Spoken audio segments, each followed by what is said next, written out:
परिचय जरूर दिलवाएंगे भाई। भाई राम राम। राम राम जी, राम जी। राम। सबसे पहले आपका परिचय जी।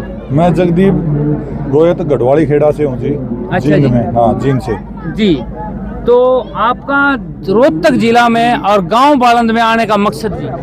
भाई मकसद ये है, इन संत रामपाल जी महाराज है जो, इनका क्या है कि हमारे शादीपुरा में भी सम्मान किया था हमारे गांव ने मिलके। आसपास के 25-30 गांव थे, उन्होंने मिलकर के इनका वहाँ पे सम्मान किया था। तो यहाँ पे एक दोस्त है मेरे, बलराज है, सुडाना गांव के जी। तो उन्होंने बताया भाई हमारे गांव भी सम्मानित कर रहे हैं तो आप आइयो। तो उनके कहने पर और इसे प्रोग्राम को अटेंड करने के लिए बिल्कुल हम तय दिल से और खुश होकर आए हैं। और यहाँ पे आने के बाद पता चला बहुत बढ़िया मतलब पब्लिक आई हुई है, गांव के आसपास के आदमी आए हुए हैं और बहुत अच्छा माहौल है। क्यों बार बार इस संत को सम्मानित कर रहे हैं जो आज जेल में बैठे हैं जी? देखो जी, सम्मानित बार बार करने का तो बहुत कम है जी। इनका तो मतलब जो मानो बिछ जावा वो भी कम है।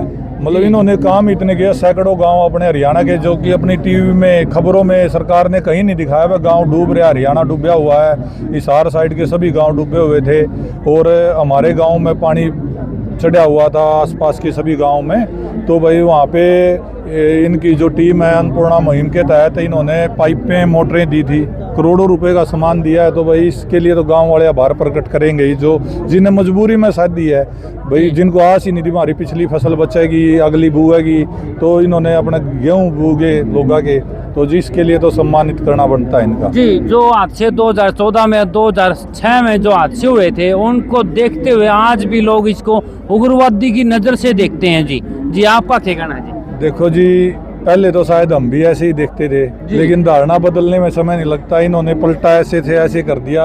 1-2 दिन पहले हम एंटी थे, 2 दिन बाद इनके फैन हो गए। और अब ये जो समय, जब हमने जिस चीज़ को हम नज़दीक से देखेंगे तभी हमको पता चलता भाई क्या चीज़ है।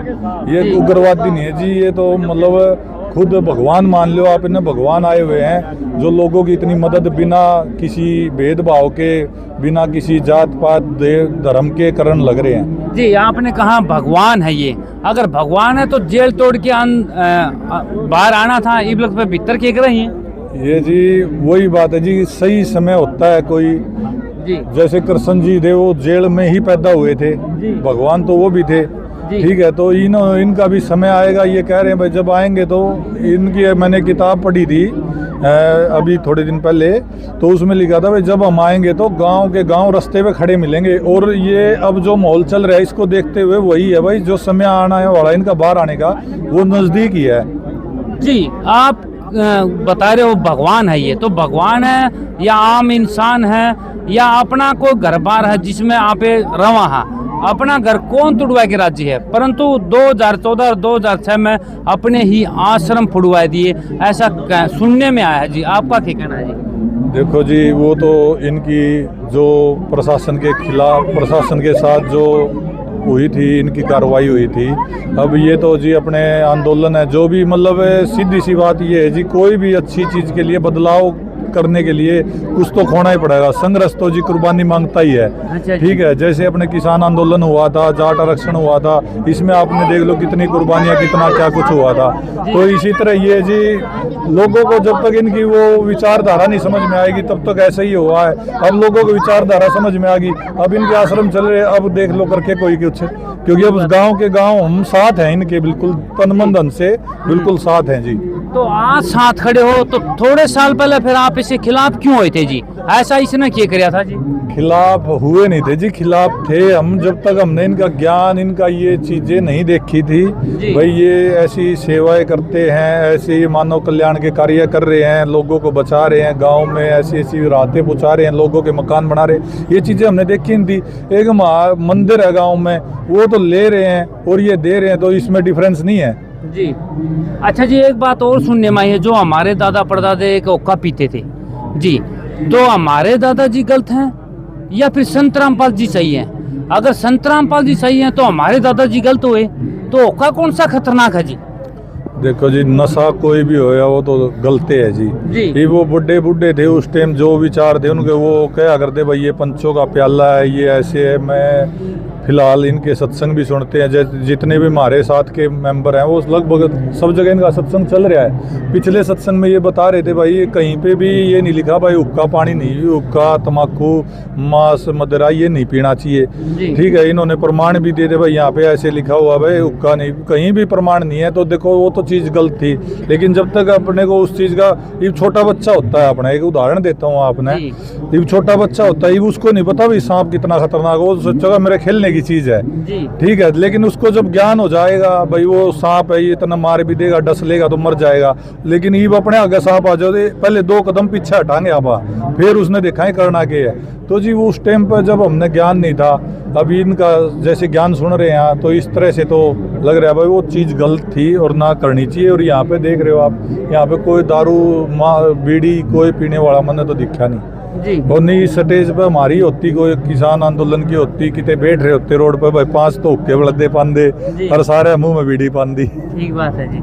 अच्छा जी, अपनी जो आने वाली पीढ़ी है आज ड्रग्स और जो हमारे नशों में टिक्के लगा है, ऐसे खतरनाक है जो नशे, आज आने वाली पीढ़ी 20 से 25 साल की उम्र में मरते हर माँ बाप बिलखते रोंदे रहे हैं, तो आप क्या सुझाव दोगे जी? भाई सुझाव तो यही है भाई ना, नशे नहीं करने चाहिए। खाने की भगवान ने बहुत अच्छी चीज़ें दे रखी हैं, अपना काजू बादाम और घर का देसी खाना खाओ। ये नशे तो जी अब आप नशा कर रहे हो आपकी मृत्यु हो जाती है और पीछे पूरा परिवार परेशान रहता है इस चक्कर में। तो उनका भी देखना चाहिए भाई, ये नशे इस चीज़ के तो हम बिल्कुल खिलाफ हैं जी। मैंने आज तक अपनी ज़िंदगी में कभी नशा नहीं किया जी। तो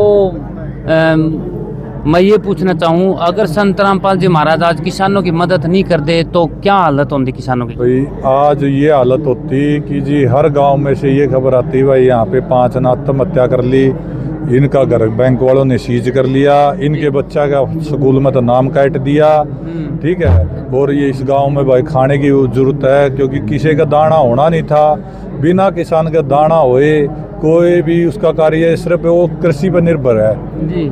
जो अपना किसान है और कृषि पर निर्भर है। कितने खेत रह रहे आजकल, किसी का 1 किला, किसी का 2 गणे तो गणे 5 हैं, कोई बड़े जमींदार है 10 हैं 15 हैं, लेकिन जो छोटा जमींदार था उसके का 2 किले थे, 2 के 2 किले किसी के जमीन में वो पानी आ गया तो बेचारा उसके साथ तो क्या बनी होगी। हम तो अपनी आंखों से देखा, हमें पता है भाई इस दर्द क्या होता है। तो इन्होंने जी बहुत बढ़िया काम कराया। मैं तो जी शीश निभाता हूँ ऐसे भगवान के आगे, ऐसे संत के आगे कि ऐसे ऐसे संत भारत देश में और होने चाहिए और बढ़ चढ़ के इस मानवता के कार्य में योगदान करना चाहिए जी।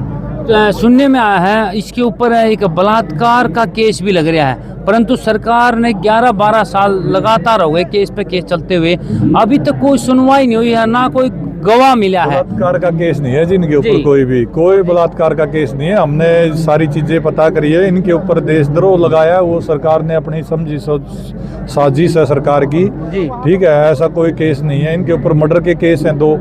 ठीक है, वो मर्डर क्या हुआ है वो पुलिस वालों ने, जैसे मैंने यहाँ पे आके जैसे वार्तालाप होता है, कमेटी वाले मेंबर होते हैं इनके, इनसे बात करी है भाई इन बातें में भाई आपके ऊपर केस लगे हुए कैसे कैसे हैं। तो इन्होंने बताया कि वो केस ऐसे है भाई जैसे कि आश्रम था इनका बंद था और आश्रम के अंदर पुलिस ने एक्सपायरी डेट के वो गैस गोले छोड़ दिए आंसू गैस के, तो वहाँ दम घुटने से उनकी मृत्यु हुई है। तो दम घुटने से उनकी मृत्यु हो रही है, तो इन्होंने तो मर्डर भी नहीं कर रखे। वो ये तो सरकार की साजिश है जो अंदर है, आएगा समय, न्यायपालिका पर हमें भी भरोसा है और इनको तो है ही जी। धन्यवाद जी। धन्यवाद भाई, अगली बार फिर एक ऐसे सज्जन से मिलाऊंगा जो संत रामपाल जी महाराज को अच्छी तरह जानते होंगे। तब तक के लिए धन्यवाद, जय हिंद। ठीक है जी पुनिया जी।